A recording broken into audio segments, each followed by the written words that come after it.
join us in reciting the Pledge of Allegiance. Pledge allegiance to the flag of the United States of America and to the republic for which it stands, one nation, under God, indivisible, with liberty and justice for all.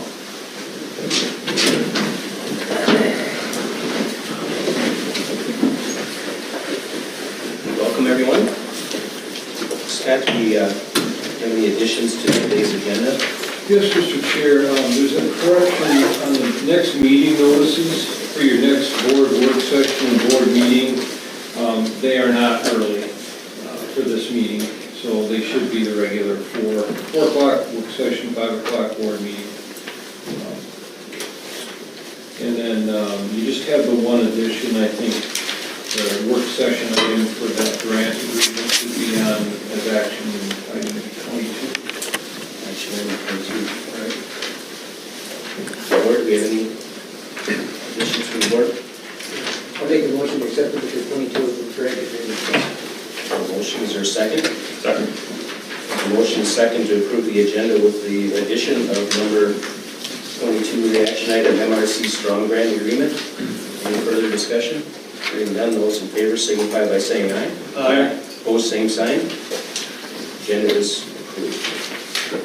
This time we'll open the meeting to public comment. If you're here for public comment, tonight we're going to ask you to step up to the podium so that everyone in the room can hear you, as well as those who are tuning in online or are listening to this back. At a later date, we've had some people bring up the point that they can't hear the public comment, so we want you to be heard. So with that, those wishing to speak must state their name and address for the record after they're acknowledged by the board chair. Each person will be limited to 2 minutes to make his or her remarks. Speakers will address all comments to the board as a whole and not one individual commissioner. The board may not take action on an item presented during public comment period unless the item is already on the agenda for action. When appropriate, the board may refer inquiries and items brought up during the public comment period to the county administrator for follow-up. Is there any public comment?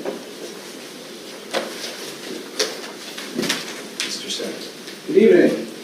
Name is Matt Sutton. I'm at 2519 Stony Creek Drive, east side of Owatonna, and I'm here tonight in reference to the East Side Corridor Project. We've been at many of these meetings, we've been in many city meetings talking about this project and the concerns that us residents have with it.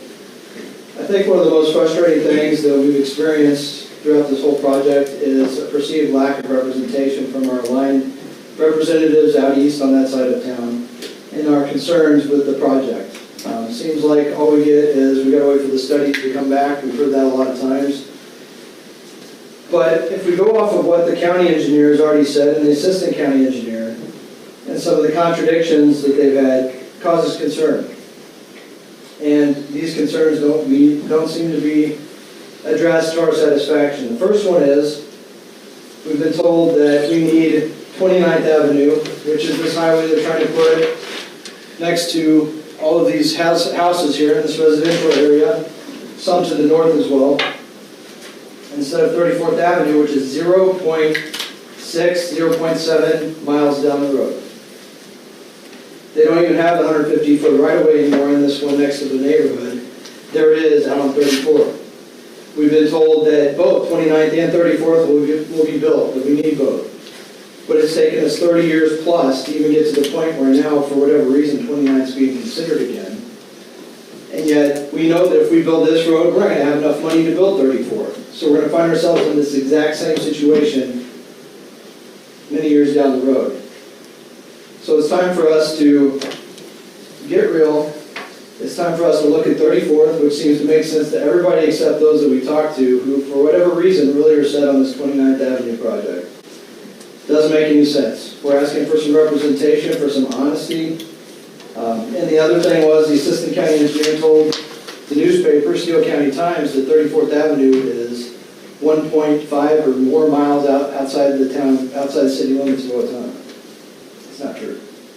So it's right there in the paper, the contradiction. That's our frustration. And we expect more of our elected representatives to represent us, the constituents. Thank you.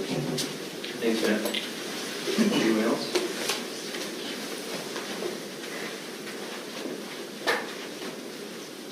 Melissa Zimmerman, 2525 Stony Creek Drive, East Side Corridor as well. Stitt County does not have any noise ordinances. In the lack thereof, Minnesota regulations must be followed. As part of it, the highway is also within city limits. City ordinances must also be followed. Let's look at these regulations. Chapter 95, noise control. The city council finds that excessive noise causes injury to public health, safety, welfare, interferes with the quiet enjoyment of life, property, and tranquility and peace of privacy of the home. The city has an interest in imposing restrictions on noise to not infringe with the rights of the city's inhabitants to engage in free speech. Section 9502 says Minnesota Rule Chapter 7030 has hereby been adopted. Rule 7030, any municipality having authority to regulate land use shall take all reasonable measures within its jurisdiction to prevent the establishment of land use listed in noise area classification 1, with the standards established being violated immediately upon establishment of the land use. Noise standards describe the levels of sound established for the preservation of public health and welfare. These standards are consistent with speech, sleep, and noise, and hearing conversation requirements within areas grouped according to land activities by noise area classification. We are in noise area classification 1, meaning levels 50% of the time cannot exceed 60 dBA during the day or 50 dBA during the night. Rule 7030, 1040, 1050, and 1060 have charts showing the distance required to achieve these safe noise levels of over 800 to 1,000 feet for trucks and motorcycles and over 300 plus feet for other vehicles during the day, farther at night. In 1999, the planned roadway was separated from existing residents by 800 feet for exactly this reason. Today, we have 15 feet. Section 9505 of the city ordinance addresses how it's unlawful for anyone to make, permit, or cause any noise that would cause issues to disrupt peace of residents, exactly what this highway would do for hundreds of residents. 9599 penalty, every person who violates any provision of this chapter is guilty of a petty misdemeanor and subsequent fines. Approving a highway at 29th Avenue violates city and state regulations developed to keep residents safe and make everyone who votes for this location guilty of a misdemeanor under city ordinance. Thank you. Thank you, Melissa. Anyone else? No more public comment? One more?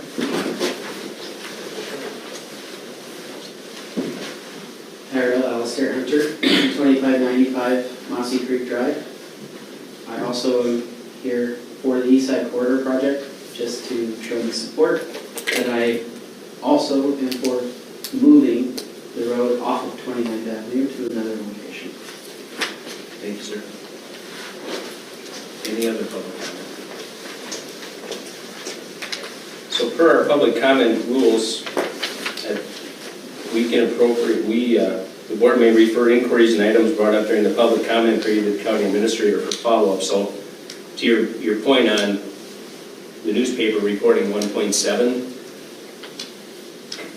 Scott, would you be able to follow up on that and find out what because we're hearing 1.7, we're hearing a half a mile, we're hearing 3/4 of a mile. I think we need, for the record, to get this sorted out so that that doesn't keep reoccurring. We need to know what that distance is if possible. So if there's no more public comment, we'll close the meeting to public comment and move to correspondence. We have 2 correspondence items in your packet.